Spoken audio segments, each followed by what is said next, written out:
Hello again, everyone, and welcome back to Reddit Aliens. I am John, and as always, thank you so much for being here. Good topic today, almost a throwback at this point now. Let's do it. Serious. People from Reddit who have survived Corona. What was your experience like? How has that affected your daily life? Please remember to like, share, and subscribe. I'm a traveling ICU nurse who has worked in a Corona unit since February or March. I didn't get COVID until August. I'll describe my disease course. Feel free to skip to the after effects if you aren't interested. For the record, I'm 28. I run 5 miles 4 days a week, around a 6 to 6:30 minute pace, and weightlift 7 days a week. I'm also vegan, 150 to 200 grams of protein a day since people will ask. I consider myself in extremely good shape. I thought COVID would just blow over me. Take that into account as you read. Disease course. One day I woke up and just felt off. I had a mild temperature of 99, and so I kind of blew it off. The next day, the second I woke up I knew. I went to the urgent care and was COVID positive. They thought I may have strep as well, but didn't bother testing me for it. Over the course of the next 16-ish days, I thought I was dying. Oxygen saturation got down to 90%. My activity tolerance was 0, so that getting out of bed and walking to the toilet 25 feet had me on my hands and knees with my vision going red.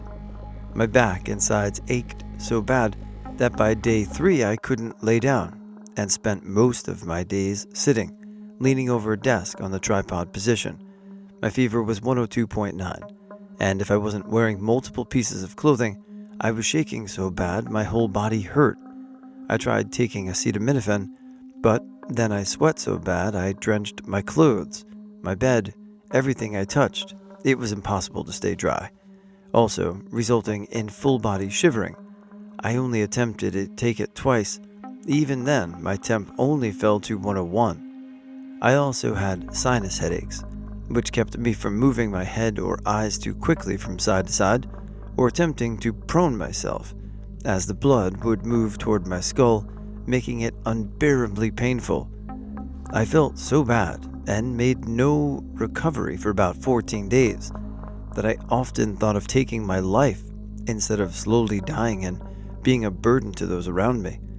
I also had mild hallucinations. A lot of them revolved around the death and me dying. Lots of dark thoughts kept circling my mind. It was like a movie reel going 1,000 images per minute that I couldn't shut off or slow down. Around day 15, I actually started to recover slowly. After effects, it's been about 2 months since I am recovered now. I'm back to running and lifting just as I was before. I get short of breath every now and then, but it's kind of random. Never when I would expect, like when running. I would say I have 10% of my taste and smell back. I'm also back to working in the ICU. The biggest thing I'm trying to overcome still is the lethargy and malaise. On days I don't work, I'm only awake for around 10 to 11 hours and I'm out. I have to sleep 9 to 10 hours in order to even function. I've heard of people say COVID fog or COVID brain, and it's extremely real. I have trouble focusing. I can't remember something I said earlier in the day. Trying to recall something a few days ago is impossible. I forget what I ate for breakfast at dinner. My memory is just gone. It does not impede work. If it did, I would not go back. Also, my sex drive is non-existent either, which wasn't ever an issue before. My memory, sex drive, and lethargy have put a lot of strain on all the relationships around me. People have been somewhat understanding, but after 2 to 3 months of this, they're obviously worn thin by it, and some have commented, I can't blame COVID forever. I really don't know what to do, or how to convey to them how much it hurts me, that I feel powerless to the after effect. I'm active, eat right, and do everything I can to try and overcome or fully recover, but it's just not quick enough. If anyone has questions or needs to talk, please feel free to ask. That's terrible to hear, and I'm sure this is probably a little older now, so I hope you're doing better and back to normal. But your run times are great, so I'll be there. I caught it from a patron who visited the bar I worked at in March. He was laughing about coming back to the UK from Italy, which had the worst rate of infection at the time. I was really ill and couldn't breathe for a long time, and ended up with pneumonia and cracked ribs from coughing. No doctors wanted to see me, and I couldn't get a test because it was so early on. So I had to manage by myself from home. I was exhausted all the time and worried that I wouldn't wake up because I was too tired to breathe by myself. I recovered after about 3 weeks and managed okay from then until it came back again in July. It was so much worse the second time. I've spoken to about 15 different doctors, and they all say it's more likely to have been reactive rather than catching it for the second time. But I ended up in the hospital with oxygen saturation of 88%. I was unconscious in the ambulance and had to get A&E, but myself, as my boyfriend, wasn't allowed with me. It was incredibly scary. They let me go with some oxygen canisters and serious monitoring for the next few weeks. Since then, I've stopped coughing, but the fatigue is unreal, and I'm experiencing what I would call COVID brain. I still have scarring on my lungs, and I'm not sure that I will ever be as well as I was before again. Occasionally my cough will come back, but most of the time now, it's not being able to work or move all that much. Everything is exhausting. All of this because someone decided they'd rather have a pint of beer than save lives. I nearly died at the hospital. He doesn't know me or the effect he's had on my life, but I hope a tiny part of him feels guilty. I'm desperately sad and angry. At the end of February, my partner and I were sat in a hospital waiting room at a routine appointment. I was sat next to a woman who had the worst cough I've ever heard. We didn't think anything of it. At the start of March, before any talk of lockdowns or social distancing, I finished my second day in a new role at work and had a sore throat. I don't really remember the next week apart from being in bed as the corona symptoms kicked in. I don't get it usually. The cough was the worst I'd ever felt by a mile, and the constant feeling of smoke in my lungs meant taking a full breath was impossible. The first half of the week was largely sleepless with fever dreams and shivering. My sense of taste and smell disappeared all of a sudden, and everything tasted slightly bitter and nothing more. The second half of the week, I could barely move from excruciating back pain and found it difficult to swallow from the sore throat. The cough slowly dissipated after a week, but the damage was to my lungs to swallow from the sore throat. The cough slowly dissipated after a week, but the damage to my lungs will take a while to heal. I can still feel it a month later if I cough or sneeze. It was the worst week of my life. 5 days after I recovered, the worst case scenario happened. My partner got a sore throat. This progressed into the same fever, shortness of breath, and sleepless nights that I experienced, apart from she had a constant sickness where no food or drink would stay down for more than a few seconds. Underlying conditions, autoimmune, meant this could easily get really bad. After a few days, we called 111, UK non-emergency line, who asked us to monitor it. The next day, the sickness and breathing seemed to get worse, so we called again, and an ambulance arrived 15 minutes later.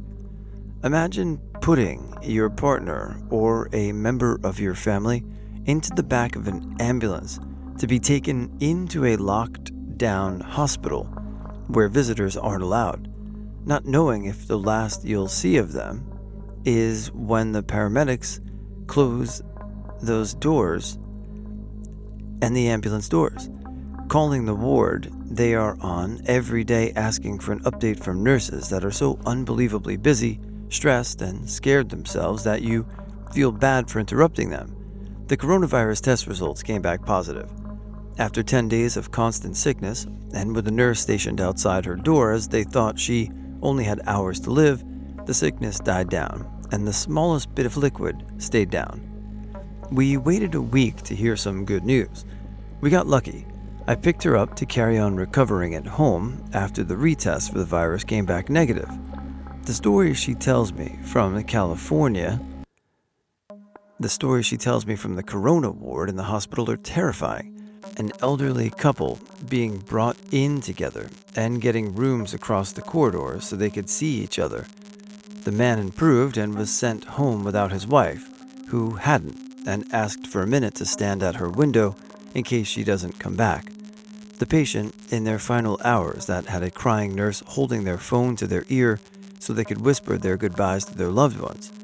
Hearing people's last cries and gasps before the virus made them drown from fluid in their lungs. The worry of the nurses who don't have correct PPE or being told to use a mask for a week and then take it home to wash it. We have nothing but gratitude to all of the hospital workers who are risking their lives and their own lives to help us.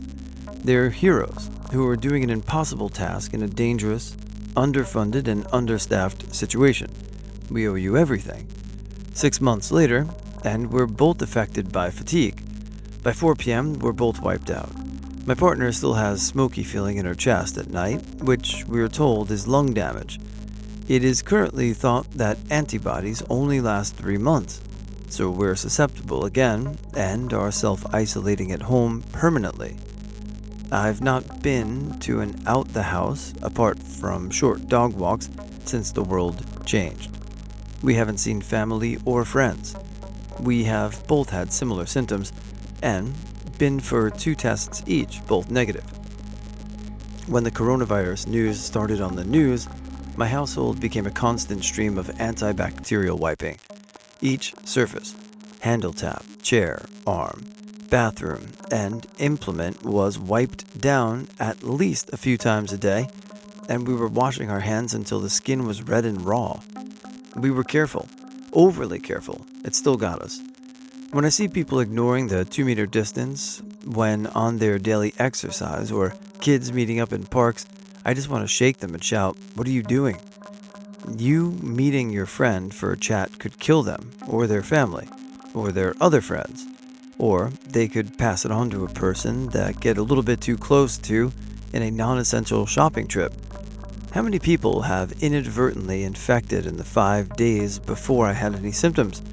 My family, office colleagues, hotel and shop staff, the friend that popped in as they were passing, when dropping the dog off for daycare, the postman who needed you to sign a parcel. Any of them could have caught it and died on a ventilator in a hospital or alone in their own home. I tested positive for COVID earlier this month. I almost never leave my house, and when I do, I wear a face mask. It started as any other flu. On the 3rd day, I lost my sense of smell completely. I couldn't even smell vinegar, nor have a physical reaction toward such a strong smell. I decided to take the test, and it ended up being positive. Since I live with my parents and my brother, I was super worried I might have spread the virus to them. Luckily, no one presented symptoms, even though, before the test was positive, we were together for an exposed periods without using face masks. For about 10 days, I felt as if I had gone out with a very heavy night of drinking and dancing until 6 a.m. Then, as if somebody had beaten the shit out of me, I felt hungover, extremely tired, and very, very hurt, especially my muscles and joints. Luckily, I never had fever or respiratory problems. Now, I feel pretty much as if I never got it. My smell is returning slowly, but surely, and that makes me very happy, since food is probably my favorite thing ever. COVID changed the trajectory of my life. I feel so lost. My family lives in Florida, where the infection rate is incredibly high. I came down from New York to help my parents by doing the grocery shopping, etc., so they wouldn't need to leave home. It spread through my family like wildfire. First, my 28-year-old sister got it and ended up in the hospital for over a week on oxygen. She's now fully recovered. She works with the public, and though she wore a mask, Florida never mandated wearing masks in most businesses. Then, my sister-in-law got it. She then gave it to my 2-year-old niece. She tested positive but never showed symptoms. 7-year-old niece and brother. My sister-in-law was hospitalized for about a week, and 3 months later, continues to have lung capacity issues and a present cough. My brother and nieces recovered without hospitalization. I caught it, possibly from caring for my nieces, while my brother and sister-in-law were in the hospital, although I was as careful as possible. But keeping a face shield or mask on a 2-year-old is impossible. I was incredibly ill for about a month. It was difficult to get out of bed, and there were days when the exertion from getting out of bed left me breathless for 30 minutes. I couldn't talk without losing my breath. My whole body ached. I felt like I had been hit by a car. I wasn't able to resume any work or any kind of normal functioning for a month. Today my lung capacity isn't quite where it was before, but it hasn't continued to increase over time. My aunt caught it. She died in the hospital 3 weeks ago. My mom caught it from the home health care nurse we hired to decrease her exposure, who decided to go to the beach with her family for a weekend, even though she promised us that she would stay in quarantine. My mom fought for weeks, struggling for every breath. She's on a ventilator now, on 100% oxygen. Her doctors met with us via a phone conference last week to inform us that we should start preparing for her death. We've decided to let her go in 3 days. She's 68 years old. I haven't been able to hug her in 6 months. I haven't heard her voice in a month. She's going to die alone in a hospital without ever regaining consciousness, as her children grieve alone in separate houses just a few miles apart. The sheriff in our county banned all masks in the police department and banned all officers from wearing them. Our school doesn't follow basic safety measures. Most local businesses don't wear masks, even when preparing food, and don't require masks. My family continuously wore masks to protect our community, but we aren't shown the same decency. I'm 24. My mom won't help me put on a wedding dress. She won't call me on my birthday. She'll never know her future grandchildren. I'll never be able to call her again for recipes, advice, or when I need comfort. I feel so lost.